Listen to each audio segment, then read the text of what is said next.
Hey guys, welcome to Unwired Academy. आज हमारा topic है पेवमेंट डिज़ाइन हाईवे इंजीनियरिंग से।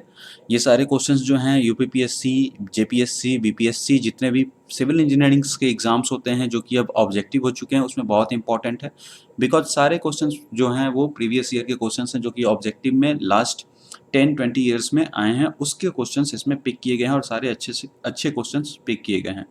तो चलते हैं अपने क्वेश्चंस की तरफ। उससे पहले मैं आपसे एक रिक्वेस्ट करना चाहूँगा कि अगर आप चैनल को सपोर्ट करना चाहते हैं तो पेटीएम, गूगल पे, फ़ोन पे किसी भी मेथड से आप या नंबर यूज़ करके, जो कि नंबर आपको यहाँ पे दिया गया हुआ है, या फिर इस बारकोड को स्कैन करके आप जो डोनेशन देना चाहते हैं, जैसे हेल्प करना चाहते हैं चैनल को, उसकी ग्रोथ में आप हेल्प कर सकते हैं, ताकि जो भी एजुकेशन से रिलेटेड न्यूज़ हैं, स्टडीज़ मटेरियल हैं, वो आप तक पहुँचता रहे।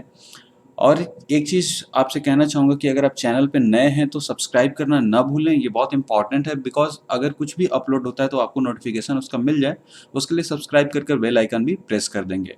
तो चलते हैं अपने पहले क्वेश्चन पे। The tie bar in concrete pavement are provided in. देखिए, टाई बार और एक होता है डॉवेल बार। तो जब लॉन्गिट्यूडनल में देखते हैं, दो तरह से एक्सपेंशंस बनते हैं, जॉइंट्स बनते हैं। रिजिड पेमेंट जब आप देखोगे या पेमेंट डिज़ाइन जब देखोगे तो दो तरह के जॉइंट्स बनते हैं। एक होता है लॉन्गिट्यूडनल जॉइंट जहाँ पे टाई बार देते हैं, वहीं पे एक होता है एक्सपेंशन जॉइंट जहाँ पे हम डॉवेल बार देते हैं। तो रिमेंबर दिस, टाई बार जो होता है वो लॉन्गिट्यूडनल में दिया जाता है, लॉन्गिट्यूडनल जॉइंट्स पे। वहीं पे एक्सपेंशन जॉइंट्स जो होते हैं वहाँ पे हम लोग डॉवेल बार देते हैं। ठीक है। तो टाई बार कहाँ पे प्रोवाइड करते हैं कंक्रीट पेवमेंट में? That is longitudinal joints. The height of the dowel above the road level should not be more than. यहाँ पे जो डॉवेल की बात कर रही है, जैसे कि अगर नहर है, यहाँ पे एक जो साइड रोड होता है उसके ऊपर एक थोड़ा सा 30 सेंटीमीटर का एक ऊंची जगह बनाते हैं।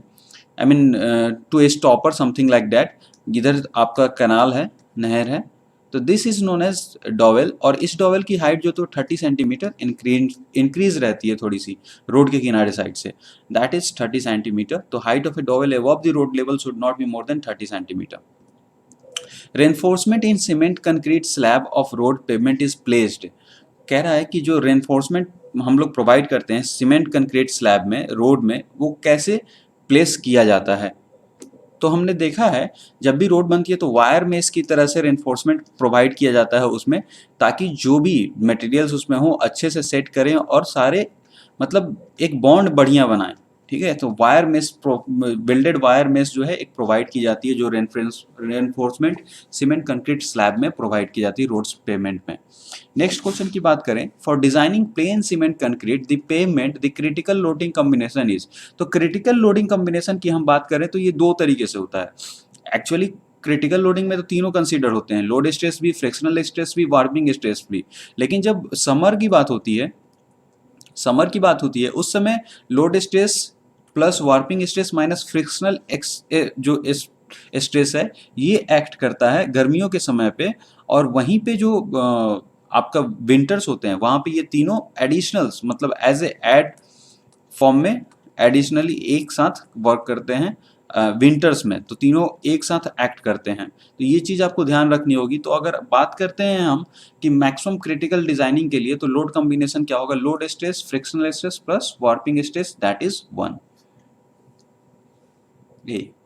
Next question is, as per IRC 37/2001, the minimum thickness of granular base course to be provided on a national thickness in this। अगर ये रोड है तो इसकी थिकनेस कितनी होगी? अगर हम इसकी थिकनेस बात करें, ये कितना थिक होगा, तो इस मिनिमम थिकनेस जो प्रोवाइड करते हैं। और ग्रैनुलर बेस जैसे कि जो देखा होगा छोटे छोटे कंकर्स मिला के जो रोड्स बनते हैं, जैसे कि फ्लेक्सिबल पेमेंट में हम लोग देखे होंगे जो कंक्रीट उसकी बनती है बिटुमिन्स की। तो ये होता है 250 mm, इतनी थिकनेस जो है हम लोग प्रोवाइड करते हैं। इन payment design consideration, the maximum width of the vehicle is usually fixed and followed. Vehicle width affect all the e following except। कह रहा है कि जो भी हम डिज़ाइन में कंसिडरेशंस पकड़ते हैं तो उसमें मैक्सिमम विड्थ जो होती है वो फिक्स होती है, जो कि 2.44 मीटर हम लोग लेते हैं, 10.5 मीटर लेंथ लेते हैं। वहीं पे हाइट की बात करें तो 3.8 मीटर होता है, बट डबल डेकर हो तो वहाँ पे 4.2 मीटर भी, 4.5 और 4.2 मीटर, 2 to 5 मीटर, हम 5 मीटर लेते हैं डबल डेकर के केस में। लेकिन अगर सिंगल हो तो 3.8 मीटर हाइट होती है। वहीं पे लेंथ, मैक्सिमम लेंथ 10.5 मीटर। ठीक है। तो ये विड्थ होती है। विड्थ के बेसिस पे क्या क्या होगा, विड्थ ऑफ द ट्रैफिक लेन, जाहिर सी बात है शोल्डर्स, अब कितने विड्थ की गाड़ियां उस पर चल रही हैं वही तो डिजाइन करेंगी, कैरेज वे प्लस शोल्डर जो होता है। देन पार्किंग फैसिलिटीज भी अब गाड़ियों की विड्थ के बेसिस पे ही डिजाइन होगी कि कहाँ पे कौन सी गाड़ी लगेगी। But drainage layer is not design on the basis of width और any aspects of the vehicle, ठीक है। तो ड्रेनेज लेयर जो होता है इस बेसिस पे नहीं डिजाइन होती है, तो इसका आंसर क्या हो जाएगा, ड्रेनेज लेयर। तो इसमें क्वेश्चन पूछ रहा है whose theory is primarily applied for designing rigid pavement. तो ये होता है, अगर रिजिड पेमेंट की बात करें तो वहां पे वेस्टरगार्ड, वहीं पे अगर फ्लेक्सिबल पेमेंट रहता तो CVR method, California bearing ratio की मेथड से यूज करते हैं। तो इसका आंसर क्या हो जाएगा, वेस्टरगार्ड। नेक्स्ट बात करें, a highway is to be designed for carrying heavy and very heavy traffic load as per IRC, the minimum grade of concrete prescribed for the pavement quality concrete. तो minimum जो grade होता है, अगर हम bituminous की बात करें तो उस समय M40 से नीचे नहीं लेते हैं, बिकॉज हेवी लोड्स जो उस पर ट्रैवल करने वाले होते हैं रोड्स पे, तो हैवी लोड्स होते हैं, बहुत हाई हैवी लोड होता है, इसीलिए जो कंक्रीट्स क्वालिटी होती है PQC, पेमेंट क्वालिटी कंक्रीट, वो M40 से मिनिमम, उससे नीचे हम नहीं लेते हैं, तो M40 will be the answer. अगले क्वेश्चन की बात करें, Benkelman beam deflection method is used for. तो बेंकलमैन बीम डिफ्लेक्शन जो होता है ये फ्लेक्सिबल ओवरले के लिए Benkelman beam deflection method is used for design of, yes design of, ये यूज होता है फ्लेक्सिबल, यहाँ पे एक मिस हो गया है, flexible overlay on flexible payment. ये जो भी बेंकलमैन डिफ्लेक्शन मेथड होता है ये इसके लिए, इसके मेजरमेंट करने के लिए एक इक्विपमेंट होता है, फ्लेक्सिबल पेमेंट पे इसको लगाते हैं, देन उस पे सारे उसकी टेस्टिंग करते हैं इस बीम डिफ्लेक्शन मेथड को, बेंकलमैन को। तो flexible overlay on flexible pavement में यूज होता है Benkelman beam deflection. Bituminous surfacing done on already exist impervious pavement is known as. तो जो बिटुमिनस, आपको पता है कि डिफरेंट डिफरेंट कोटिंग करते हैं, प्राइम कोटिंग, सील कोटिंग जिससे वाटर और वाइल से बचाया जा सके, टैग कोटिंग करते हैं, जैसे कि अगर मान लीजिए जो अपना वियरिंग कोर्स है और उसके पहले का जो बेकार ओल्ड कोर्स है, इसके बीच में हम लोग टैग कोट प्रोवाइड करते हैं ताकि दोनों के बीच में बॉन्डिंग अच्छा बने। तो अब कह रहा है bituminous surfacing done on already impervious payment, तो ऑलरेडी जो पेमेंट है उस पर जो हम करते हैं वो करते हैं टैग कोट, इट मीन्स अपना आंसर क्या होगा, सी। नेक्स्ट क्वेश्चन की हम बात करें तो इसमें है the position of A base course in a flexible pavement. तो इस पिक्चर में हम देखें तो बेस कोर्स का पोजीशन फ्लेक्सिबल पेमेंट में कहाँ है, सब बेस के ऊपर और सरफेस कोर्स के नीचे। तो अब ऑप्शन चेक करें, below the sub base, over the sub base, over the sub base but below the sub base, over the sub grade but below the sub base. तो सब ग्रेड तो होता नहीं है, तो over the sub base course के ऊपर होता है, तो आंसर क्या हो जाएगा, बी। एलिगेटर और map cracking is common type of failure in. तो एलिगेटर और मैप क्रैकिंग जो है ये बिटुमिनियस सरफेसिंग में होता है, जो बिटुमिन सरफेस होते हैं, जैसे कि ये क्रैकिंग है, this is called alligator cracking, जो क्रैक्स बनते हैं तो ये बिटुमिनियस सरफेसिंग में होता है। और तो बिटुमिनियस सरफेसिंग अपने पास कौन सा है, that is A. A water bound macadam road is an example of. तो वाटर बाउंड मैकडम इस टाइप का रोड होता है और ये एग्जाम्पल होता है फ्लेक्सिबल पेमेंट का। Vehicle damage factor as given by IRC is used in. जो व्हीकल डैमेज फैक्टर होता है जो आईआरसी के द्वारा दिया गया है, ये सीवीआर मेथड में ड्रेनेज सिस्टम के लिए यूज किया जाता है, CVR method of drainage system. In cement concrete slab in pavements tie bar is installed in. अभी हम लोगों ने बात किया था टाई बार जो है वो जो लॉन्गिट्यूडनल जॉइंट्स होते हैं उसमें यूज होते हैं, वहीं पे अगर डॉयल बार्स जो यूज होते हैं ये एक्सपेंशन जोड़ पे यूज होते हैं, जॉइंट्स पे। तो टाई बार किस में होगा, लॉन्गिट्यूडनल जॉइंट्स पे। A payment is classified as flexible or rigid payment on the basis on the payment based on। अगर दोनों के बीच में क्लासिफिकेशन की हम बात करें तो जो इनका सब वियरिंग कोड देखें, इनका वियरिंग कोड देखें, देखिए ये फ्लेक्सिबल पेमेंट का है सरफेस और रिजिड पेमेंट का है सरफेस। तो ये कंक्रीट स्लैब होता है, वहीं पे जो इसका वियरिंग कोड होता है उसमें सरफेस कोर्स जो होता है क्या होते हैं, ग्रैनुलर्स होते हैं। तो इसके बेसिस पे हम लोग डिफर कर सकते हैं, बिकॉज जो सब बेस होता है वो सिमिलर होता है और फाउंडेशन जो होता है दोनों का सिमिलर होता है। तो जो main wearing course top course होता है उसके बेसिस पे हम बता सकते हैं कौन सा फ्लेक्सिबल है और कौन सा रिजिड पेमेंट है। तो ए होगा wearing code. Next question is runway length required under standard condition is 1500 metre. Runway length जो गिवन है अगर मतलब स्टैंडर्ड कंडीशन में, the actual elevation of the site is 1100 metre above mean sea level, runway length corrected for altitude. अब कह रहा है ये जो एक्चुअल एलिवेशन है साइट का वो 1100 मीटर मीन सी लेवल के एबव है, तो एक्चुअल एल्टीट्यूड पे करेक्टेड लेंथ क्या होगा। तो इसके लिए सिंपल होता है कि 7% का जो भी हाइट होती है तो पर 300 मीटर 7% का हम लोग एक एलिवेशन कंपनसेशन और एलिवेशन करेक्शन देते हैं। तो ये हो जाएगा क्या, जो अपना आरएल दिया था, रनवे लेंथ दिया था स्टैंडर्ड कंडीशंस में, वो क्या था 1500 मीटर, और एलिवेशन जो था एक्चुअल एलिवेशन 1100 मीटर।